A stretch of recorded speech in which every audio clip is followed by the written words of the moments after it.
Welcome to Tea Time with Talent Acquisition, the podcast aimed at fostering knowledge and sharing stories within the vibrant talent acquisition community.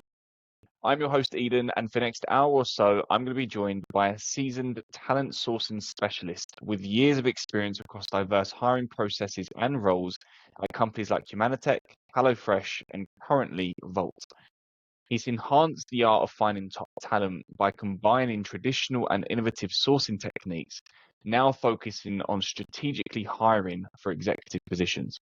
This topic should hopefully excite each and every one of us greatly as it aligns the evolving role that everyone talks about within the talent acquisition field, which basically focuses more towards becoming business partners. The emphasis now is around that strategic hiring element and integrating that into our hiring processes so we can not only advance the organization that we support, but hopefully also grow our own careers by positioning ourselves as what I would say as indispensable partners.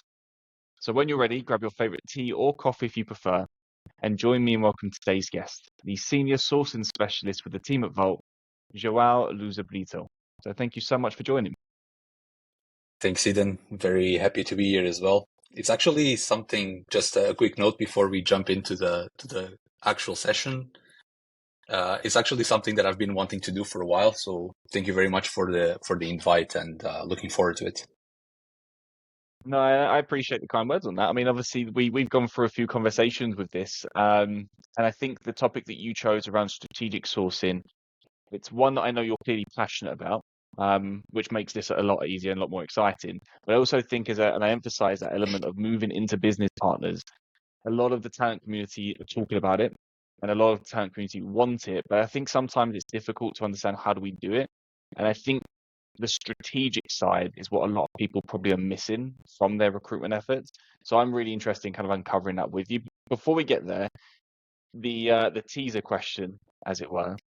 So from your perspective, Joel, what makes a high performing talent team? That's I think first things first, I feel that that's a little bit subjective because it will depend on the organization that you're in. That's my first thought. But a high performing team for me would be a team that it's actually not only delivering on the numbers that they're supposed to deliver, they are performing, as the word says, but at the same time, they're thinking strategically as a topic for this session as well. I think it's a good way to put it in. Not only performing well, hitting those targets, but also thinking in a strategic way that makes it easier or more efficient for us as a team to achieve those targets. So I think it's a combination of both, of the hard work, grinding it, so to speak, and also thinking a little bit ahead and ahead of time and understanding if I want to get to point C, what is the direction that I need to go through in order to make it faster, faster or more efficient and more effective. So that blend between short-term vision of we've got these jobs to fill, let's go do it and performing at that element, but also that long-term vision of understanding, okay, what's coming around the corner, how can we better improve the business, how can we better improve our function? So it's that blend. Okay. Yeah, exactly. I've said the word strategic a few times. You've said the word strategic a few times. We're only a few minutes into the episode. So let's set the scene for anyone that's listening. When you talk about sourcing and being strategic in your sourcing, what do you exactly mean? So thinking of things like what are the best platforms to source people? Where are we finding those ideal personas or those ideal candidates for a role that we need to fill ahead of doing the actual work is for me the way that I think about sourcing in a strategic way. And I try to separate things a little bit even before starting to search for profiles and finding them, right? I try to understand what are the requirements or the criteria that would make a great candidate go through the line until the end of the process, eventually getting an offer and being hired, but also understanding from the hiring teams or the stakeholders, particularly, what are the where would these ideal profiles sit, right? Obviously, it's just a starting point. The sourcing is all about iterating your search and iterating the way that you're doing it, but combining this kind of information from a first place would definitely help you to be more strategic and, obviously, by consequence, more efficient, and hopefully closing the role as fast as possible, or finding the right candidate as fast as possible in order to close the role. So I would combine those two things: the understanding what are we looking for and where would these people be, and then also, and at the same time, gathering all the insights from your hiring managers or your stakeholders when it comes to these positions. Everyone has their own feelings about it, or their own opinion about it, where the candidates should be. But kind of mixing it up a little bit and combining those two parts, for me, it's where I think the strategic part comes in. Obviously, just to finish up the answer to this question, it doesn't end. The process doesn't end when you close the role for that specific position, right? There's the third part, which I think is also one of the most important ones, is how do you make sure that the people that you have engaged with in the past during the initial part of the process are still warm for the future, because you never know what's going to happen. Maybe you'll have a similar role in the future that people that didn't actually make it through the whole hiring process could be a great fit. And the team that interviewed them really loved them. So it's also about keeping in mind the people that you have engaged with in the past and building your own kind of talent pipeline, let's put it this way, so you can be faster and quicker in the next time that you're actually having to source for a similar role, or even can be slightly different, but with certain commonalities between them. You also never know, for example, and hopefully this doesn't happen, but it happened literally last week with somebody that reached out to us for support, where they had made a hire, waited the notice period, and then 2 days before the start date, the person said, "I'm no longer joining." And they've had to start completely from scratch again because they didn't do the talent pool development. They didn't do the nurturing period for 3 months. And now it's a cold search. These people, they're not engaging anymore. How does this kind of approach, do you feel, differ from what talent teams are usually doing? That's a good question, and I probably have a very controversial opinion about that. I feel like that controversial. It's fine. I feel that, especially since I'm in the industry, I feel that we're doing things quite reactively and not proactively, right? And that's where, for me at least, this talent pipelining comes in, and keeping people that you have engaged with warm kicks in as well. I think we're very reactive.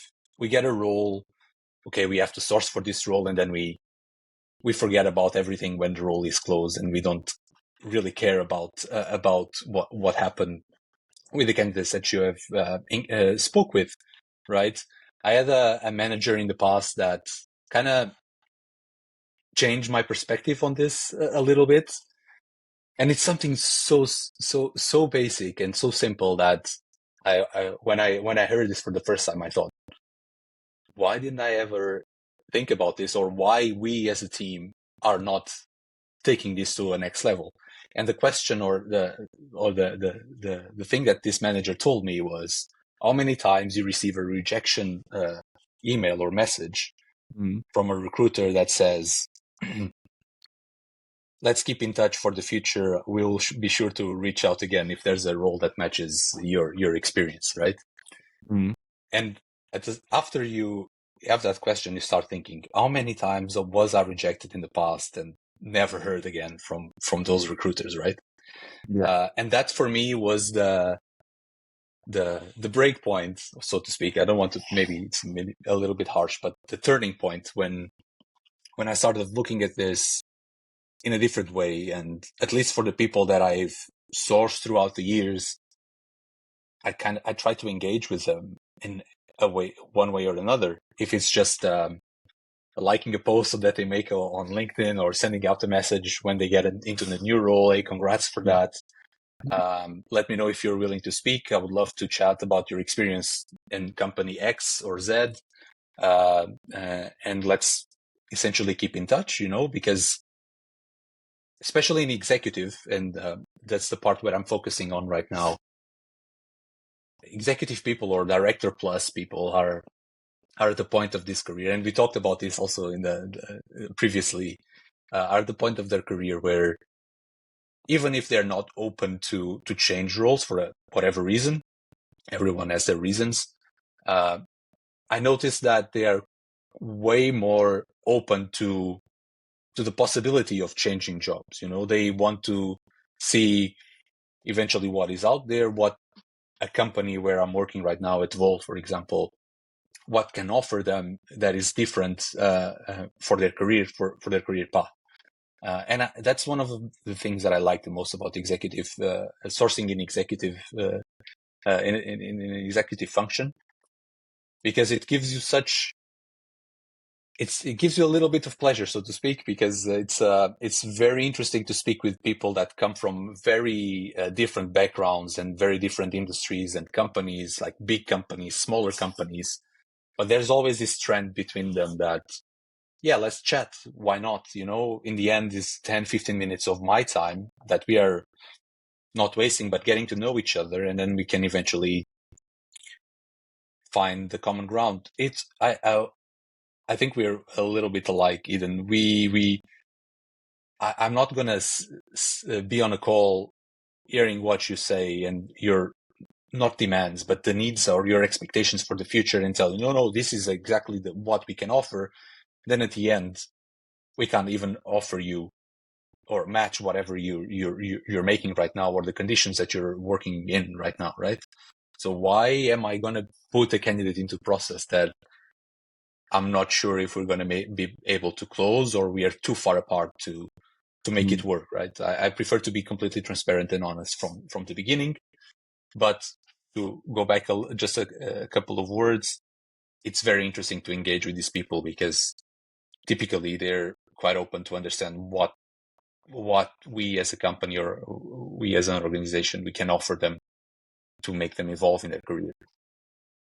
Yeah, I think that transparency part, I think that goes hand in hand with, I mean, strategic hiring in general. Yeah, you can talk about where these people sit, being a bit more proactive in that side. I 100% agree. But the bit I love the most about it is that talent pool nurturing. Because, I mean, coming from the external side, I mean, this is what we've done for a decade plus. You go into a niche vertical and you talent pool development. And that's the reason why an agency is there when internal teams cannot find a relevant tool, a relevant skill set, because that's what I spend day in, day out doing it. But that strategic side is being transparent to say, look, this job isn't for you. Totally fine. It's not for you. I can tell you why this, and this, but then being open enough to say it, and then to come back to them when something is open. So I've started doing that. Exactly. I think the last maybe 3.5 years, I've started to switch how I take these calls with people. And I used to be very reactive. Get a job, go to the network, go. Obviously, the talent pool development was there, but I was never nurturing as well as I am now. I mean, I'll put my hand up and say that. But now if I go back to somebody, usually I have a very high response rate. Like 80, 90% of my first degree network responds to me if I've spoken to in the last 2 years, 3 years now, because I always say the same thing to them. It's, if my name comes up, especially if I've rejected them on that call, and I always reject them if they're not right on the call, and I'll give them a valid reason. Again, it's not right. But I always say, if my name comes up, doesn't matter what time of the year it is, just have a call with me. Because at that point, I think I've got something that's a perfect match for you, because you've told me what you want. Again, it's a hell of a lot easier for me because I'm an external consultant, and they do tell me a lot more in that first call, I believe.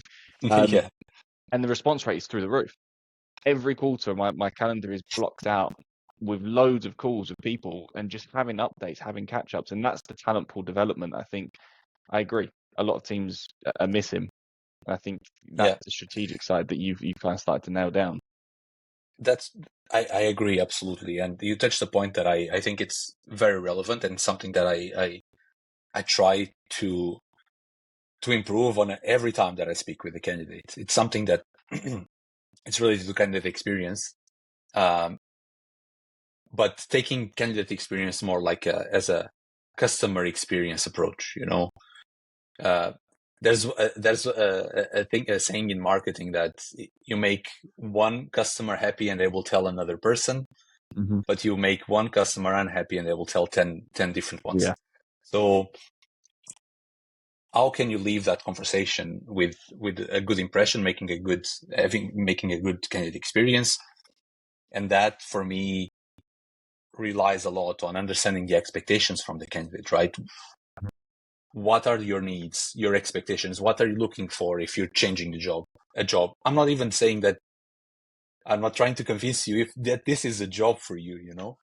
I approach you for a reason, right? I think I think you're a great match, but there's two parts to the conversation, and if you're not, if I know that I can't match your expectations, maybe it's not the right time for us to proceed. But as you said, in 6 months from now, I have a similar role or a role that fits perfectly that specific profile. Then I can go back to them and say, hey, we spoke about a different role in the past. It was not the right time for this and that reason. Now we have this. What do you think? Then we can resume the conversation, get back to the conversation and understand, okay, it makes sense to move forward now or not. Super powerful as well. If in that reconnection or re-engagement, you can cherry drop something that you spoke about in that formal conversation, even if it was 6 months ago.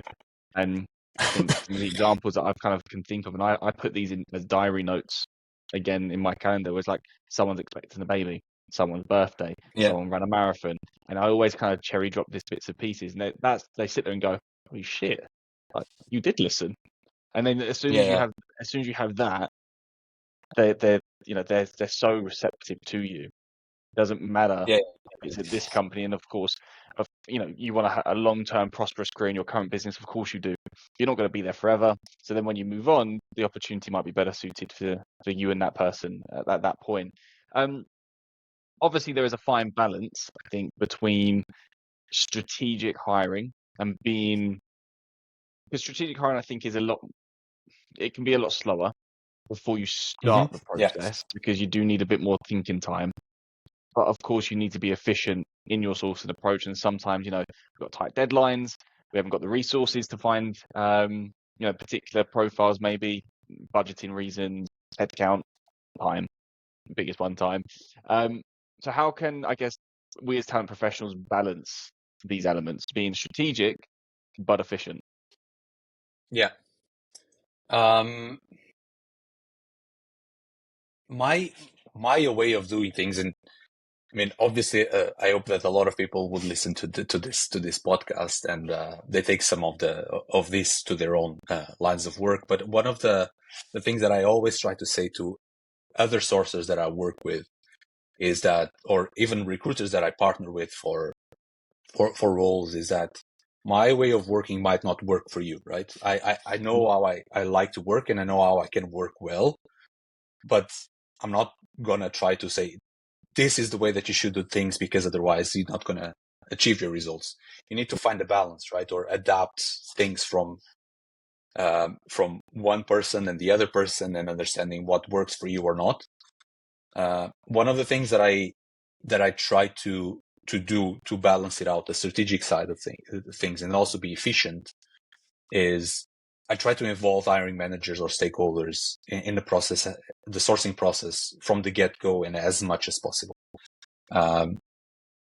Sometimes it doesn't work like that. Sometimes you need to go ahead and do it yourself because you didn't get a lot of information, and you know that I think an executive level, you're dealing basically with VPs, C-level, senior directors, depending on the level of the position that you're working on, right? But these people usually don't have a lot of time, or they have a very small attention span.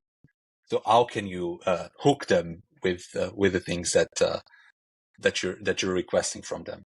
And I always try to bring them and be part of the process. One of the things that I like to do, and again, for high volume roles, probably this is not the best way to approach it, because you have thousands or hundreds of thousands of profiles that you can approach, and eventually you will get people in process. But for more niche roles, I like to involve them in the process in a way that I give them a list of people that I think are great with the basic information that I have, or with no information at all. And I ask them from 1 to 10, or you just give me sometimes it's just give me a yes or no if you think that this person is a fit or not for this role, based on their profile. And typically, even if I just ask for a yes or no answer, they give me a one-liner on why this person is or is not a fit for that particular role. And that's something that I try to leverage as much as possible. Just to dig into that, sorry. So say, I don't know, you're hiring a director of engineering, right?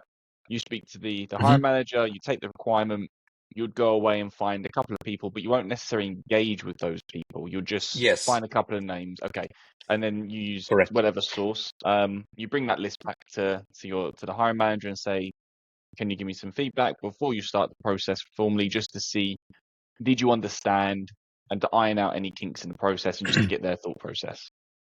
Yes, correct. So sometimes I tend to be way faster than that and go ahead even without any information, just knowing the job title or the team that they're going to be working on. Okay, I don't always gives me recommend already that one, but if it works, it works for yeah, you. definitely.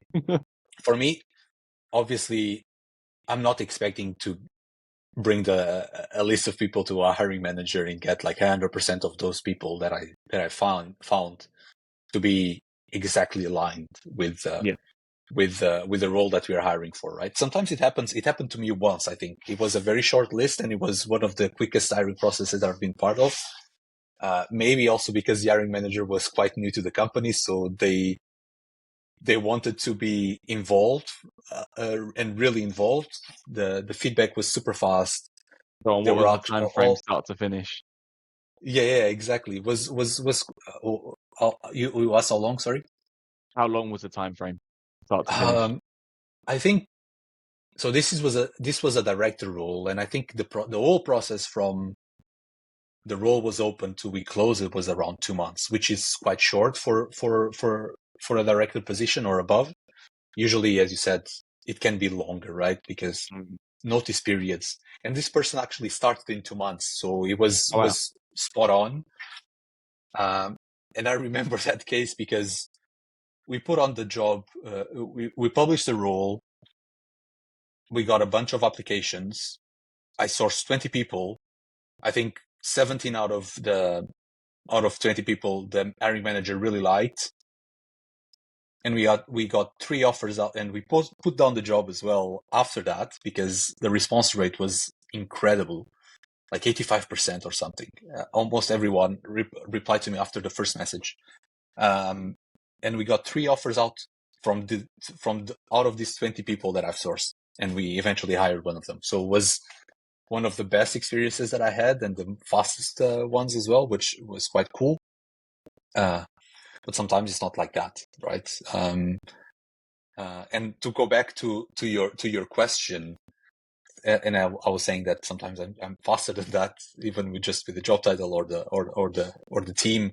I can go around and understand what is out there. But obviously, I would recommend to have at least a little bit of information, or get some information from your hiring manager before jumping into that, and that's where the efficiency part comes in, right? If you're doing things without the information, it's more likely that you're gonna get some things wrong. It can be that you're finding the right profiles as well, but the likelihood of you getting the whole list wrong is higher. So I tend to wait a little. Most of the times I tend to wait and get some information before I go in. Then I rather quickly I prepare a list of up to 20 people. I don't like to put too many because then I know that the hiring manager is not going to go through 50 profiles at once. So 20 people is probably the maximum that I would share. I would request feedback. Sometimes it takes longer, sometimes it's shorter. But when it's quite fast, then I can understand if I'm aligned with what they're looking for, or my search was aligned, and iterate and tweak it a little bit so we can find profiles that are more in line with that search. But I try to keep the relationship quite close. Not like I need you to do this, otherwise I'm not going to source anymore. But it's more like, let's make it work between us, because I'm here to partner with you and find you the best candidate possible. But I can only do that if you give me or feed me the information that I need to go ahead and find those relevant profiles. I think that is the biggest difference between what I see in successful teams and non-successful teams, is that that understanding between hiring manager and talent is that it's that partnership element, and not just taking the talent team as a resource that's to be used and abused and just go find me people. It doesn't work like that. Obviously, and I think just one more thing, and I think that's also where the proactive part comes in, right? Yeah. Because if you're just waiting for the information and do the thing, and okay, I've done my part, now it's for the recruiter to handle everything, or something like that, then you're just being reactive. And I prefer to be more proactive, because at least not only gives me the opportunity to engage with these people and understanding what the roles are about in a little bit more detail, but I think the process is also smoother because you're being more targeted. And that's the whole idea of partnering with the sourcer, is not to approach 300 people at once. Mm-hmm. It's about, I had a colleague in the past that would tell me, we only need one candidate. So, which is kind of utopic, but it is what it is, colleague right? is smart. That's what I say all the time. At the moment, you only need one. Unless you're hiring more than one position in the same company, then you need more. Mm-hmm. But you only need one. And I have that mantra at the moment to my team's probably annoyance, because I do believe it's right. Sometimes you don't need to send 20. You don't even need to send 3. You can just send 1. But that one person is the person that the hiring manager sees. But behind the scenes, you've screened out 50 people. And you've messaged 200 people, and you've gone through 1,000 people, whatever. But you've done the screening process, and that's what you're paid for. That's what I'm paid for. And the hiring manager sees the best of the best, or the person that you think is the exact match. And sometimes it works, sometimes it doesn't. Obviously, each team has its own variant of high quality or whatever they feel is needed in the team. In your, I guess your pre, or not necessarily your pre-screening, but your screening process, so before you start the search, how are you determining what high quality means for that hiring manager, for your company that you're in at the moment? How are you kind of going through that process? Oh, I think that's a tough one, huh? That's a very, I think, especially because I think it's a very subjective topic, right? But if we're talking about sourcing, how would I gather the information to understand what a high quality candidate is? There is one particular thing that for me is a good indication that this candidate is could be of a high quality. Is not for sure, right? Because on paper someone can look really good, and you probably had the same experience as me throughout the years, that sometimes someone looks like perfect on paper, and then you speak with them and you're like, this is not as good as I thought it would be. And then you have exactly the opposite. Someone without talking about LinkedIn, and I'm not trying to advertise anything, but a LinkedIn profile, for example, you look at it and it's completely empty, and you just say, working with this job title at this organization. And you look at the profile, okay, considering the progression and the career development looks good, but I don't have too much to go on. But when you speak with those people, sometimes it's just like, wow, they just don't bother to update their LinkedIn profiles, but they actually know what they're talking about, and they know their stuff. So for me, this criteria of understanding what kind of challenges this position will be solving in an organization is a very good indication for me to understand what a high quality candidate is. If I find someone that is in a similar kind of size of organization, in a similar industry with kind of a similar business problems or business challenges, and I find someone that has a similar experience, I can't say for sure, obviously, but I can tell that there would be a high likelihood of that person would be a high quality candidate. Again, it's not for sure, but for me, that's the one thing that I try to get as much information on from the get-go is what type of challenges is this position, will this position solve in your organization specifically? Yeah. I think that one's super important because I think high quality director for your current company is going to be different to what a high quality senior IC is going to be. Again, because of the challenge element. And I think having that overarching understanding of what does the challenges mean and having that discussion with the hiring manager to pinpoint that as much as possible gives you much more of a clear idea. So say, for example, and this I guess comes back down to that starting of the searching process, you've got a requirement, you understand a little bit about what's happening, you're going to go and do that kind of initial 20. Are you trying to find people specifically in similar companies, similar industries? Is that like the go-to first? That's a good question. And again, repeating again what I said a few minutes ago, the way that I do things is not like the right for everyone, I'm not saying that it's the right one. It's just the way that I like to do things. And for me, it has been working throughout the years as well. But yeah, to answer your question directly, yes, I try to bring in or showcase a couple of profiles or a list of profiles that match exactly those initial criteria. Because it's a starting point, right? I'm not saying that we're going to hire someone from that list, or even I'm not saying that we're going to get those people in process. Because recruitment and sourcing, especially, you send out a message, but it's on the candidate side to decide if they're willing to jump in or not.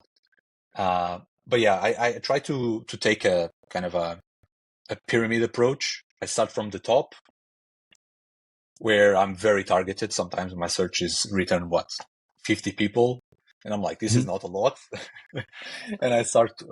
I don't panic, but it's like, okay, this is not a lot. Maybe I've done something wrong, or I didn't use the keywords the right way, or I filtered it the wrong way, or whatever. But I try to get an understanding. If I input everything at once, what are the results that it's going to return to me, right? Mm-hmm. And then obviously I iterate a little bit. What if I take out this one? What if I include something or different wording? And it goes like a pyramid, right? You start from a pool of 50 people, and then 100, 200, and so on and so on and so on. So that's usually my approach. And obviously I try to target those companies where we feel as an organization that we're going to have the best candidates for that position, the industries.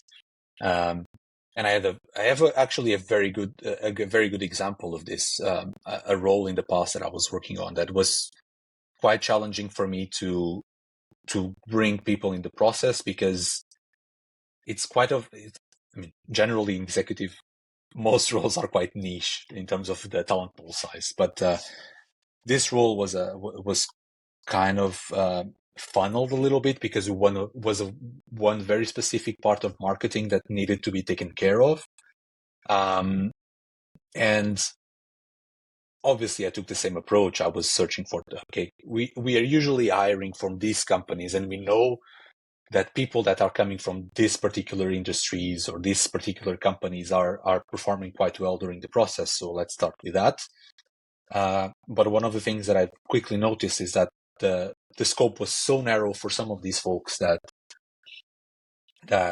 they were either not interested or it was not for them.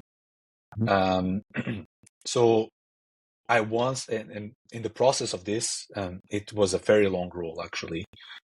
In the process of this, I once catched the the hiring manager in the office. And I think it was the first time that we actually met in person. And it was a funny conversation because I started speaking with him and he didn't recognize who I was. And then I introduced myself. And then I think so. And then he remembered and he was like, thank you very much for all the work that you've been doing. And we had like a 10-minute conversation in between two meetings that they had.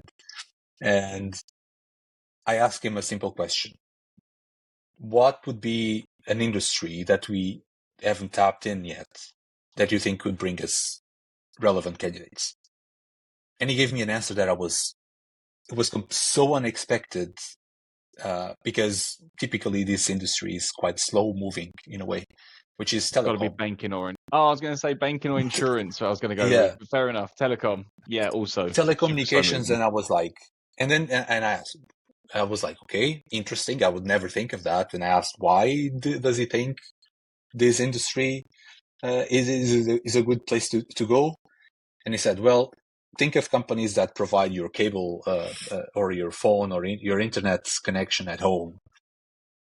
Most of the business relies on reactivations. And it was a reactivations kind of position, reactivating customers to bring back to the customer, to the platform. So, and all of a sudden it clicked to me. That makes total sense. And I never thought of it because my first thought was, this is quite slow moving. It's not very, very fast paced, right? So I would never think about sourcing or finding people in those industries. And we ended up not hiring someone from that industry specifically, but it gave us a bunch of new candidates for us to process and to go through the interviews. And it was a kind of a eye opener for me because we tend to be very focused or very biased, so to speak, that we should only go for these companies because we know that they work. But then we are leaving out a whole bunch of people that could be a great fit, and we are just not giving them the opportunity to be in process because we're not actively approaching them. Yeah. So that's the way that I try to do things, and start from the top, very niche, very small talent pool or result pool, and then open it up and see what you can find. Sometimes what happens a lot is that sometimes you just change the keywords all of a sudden, and then you have a result popping out that is exactly what you're looking for that you never found before. So that's just the way that I do things. Again, not trying to teach anyone anything. It works for me. So if anyone that is listening wants to give it a try, go ahead and let me know how it goes. I like the fact as well that your company that you've worked at is proactive in identifying industries, similar organizations. Not a lot of businesses are doing this as well as they should. And that's also part of the thing that I find quite interesting when you speak to it's mostly smaller companies thinking, okay, where would you like to hire from? Like, regardless of the money, regardless of no limitations, who would you like to hire, first of all? And usually I get maybe a name or two. That's priority number one. And then we find out why. And then the next question is, okay, what companies, what industries? And we kind of filter it that way. And then because I'm me, I always like to throw a wild card in there, completely left field. They weren't expecting it. Could be a completely different industry. It could be actually a slightly different stack, whatever. And just to see how they respond. And, I always start the process with hiring managers saying, look, you're going to look at some of these profiles and think, what the fuck am I doing? Trust the process. I just need to know where the parameters are that you're sitting there going, okay, still open. Okay, Eden, definitely not interested in that type of person because of this background in terms of their experience, industry, blah, blah. And then you know where the line is. Once you identify the line, there's usually quite a lot to play with. I think obviously with internal side, and please correct me if I'm wrong, you can build that rapport a hell of a lot quicker because you're probably working with the same type of people over and over again, the same managers over Yeah. again. Whereas obviously with me, sometimes not always the case. So I need to find that line quicker. So it's usually within the first few profiles I need to try and identify it.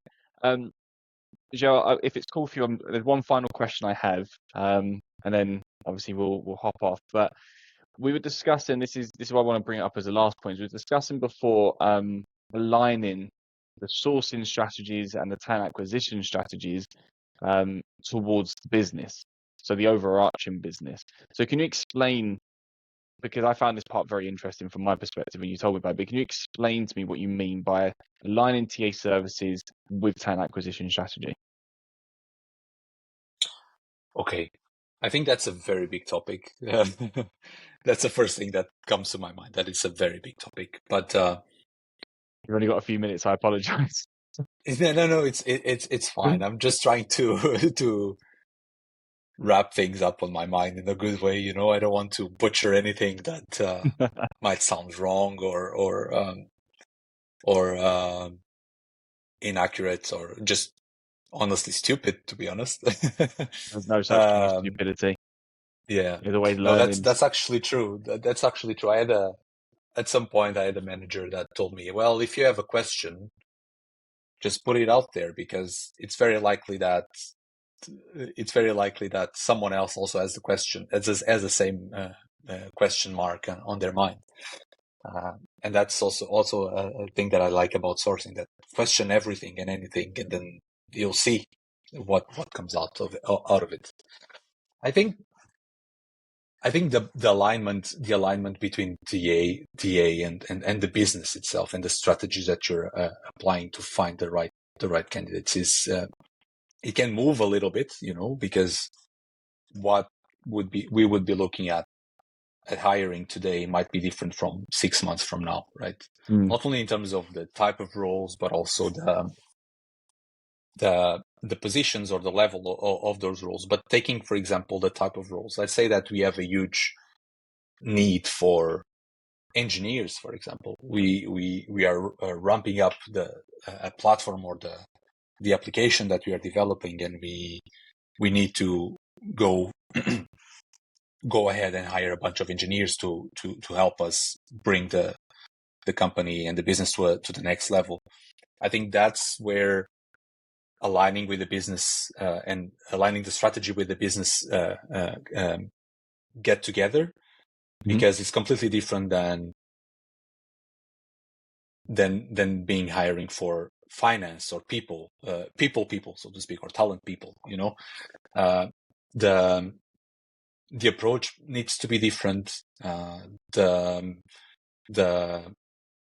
The strategy to find those people, that needs to be different as well, because you're probably going to find good people from both sides in the same companies, right? But are you actually maximizing your efforts of finding the most amount of high quality people the same way? Probably not.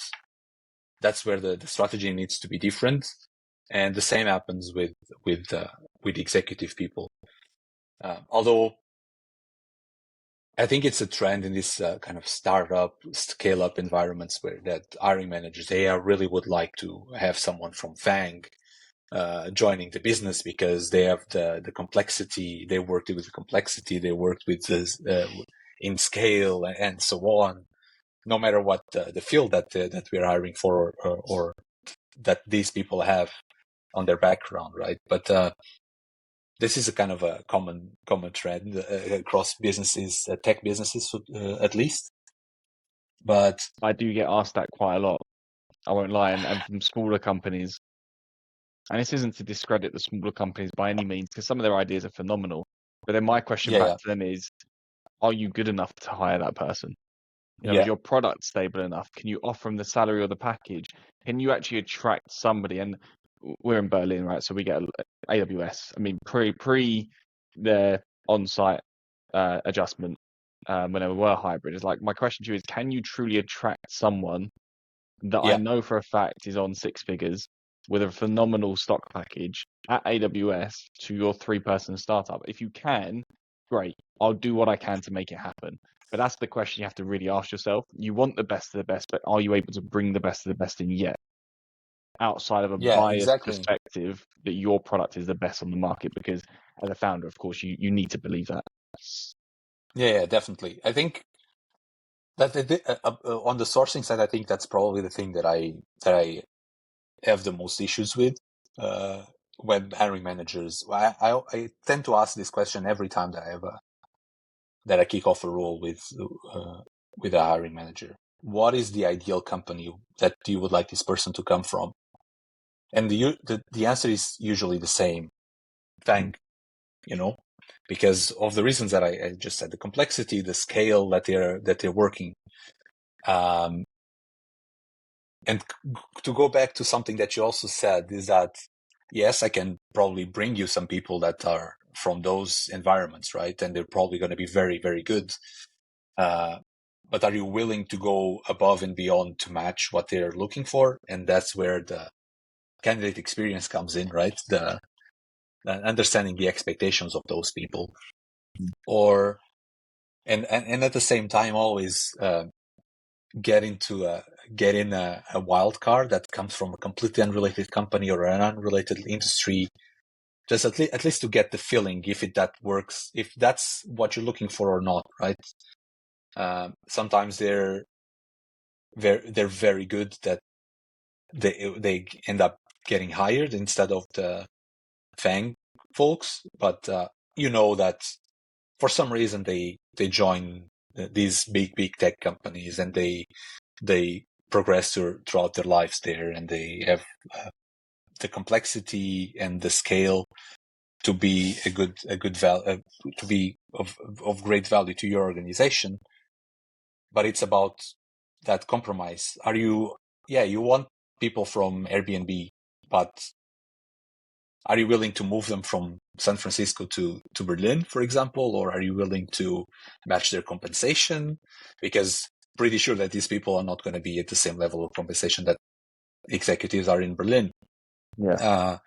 You've also So then got the it's bias element you touched upon earlier, sat in there as well. And as we're yeah, talking, I'm thinking of this as well, is maybe an easy way to get around it is showing them 2 or 3 profiles, some from these FANG related companies and some aren't, but taking the company off profile completely yeah, and just having the core skills and then showing them, okay, you selected this one, but not these two, but this one's actually from, I don't know, industry A, and these two are from the FANG companies. So mitigating that bias as much as possible. But yeah, yeah. And sorry, I just had that to just process. one final thought. One final thought about that is about the culture, right? Because every company has their own culture, and people that, or I speak for myself here. I think a lot of people also do the same, but I'm just speaking for myself. I think I would never accept an offer from a company that during the when the hiring process happens, that I don't have a good feeling about it, right? Of the culture, of the way that people speak to you, interact with you during the interview process. And that's also something that needs to be aligned between TA and the business, is get that question out there to the hiring manager. Do you really want someone from this kind of environment or culture? And I'm not saying I'm not talking about the background where they're from and so on. I'm just speaking specifically about the company culture, right? Very fast paced, very, very performance driven. I'm not saying that performance is not important. Obviously, it is. Otherwise, companies would go bankrupt quite easily. But is this the kind of environment or company culture that you want to embed into your organization to take it to the next level? Because you're compromising other things, right? You're hiring this person that comes from this specific company, but what effect will that have in your employees or the people that are reporting to that person? So I think it's something that TA should be probably asking more and get that out there, because although these are great people, for sure, I have no doubt of that. Sometimes there are specific things or smaller things that can break everything. And on that we'll finish. But I appreciate you spending some time and going through this. If someone wanted to pick up the conversation further with you, understand a bit more about your background, and ultimately, pick your brain further, where's the best place that they can find you?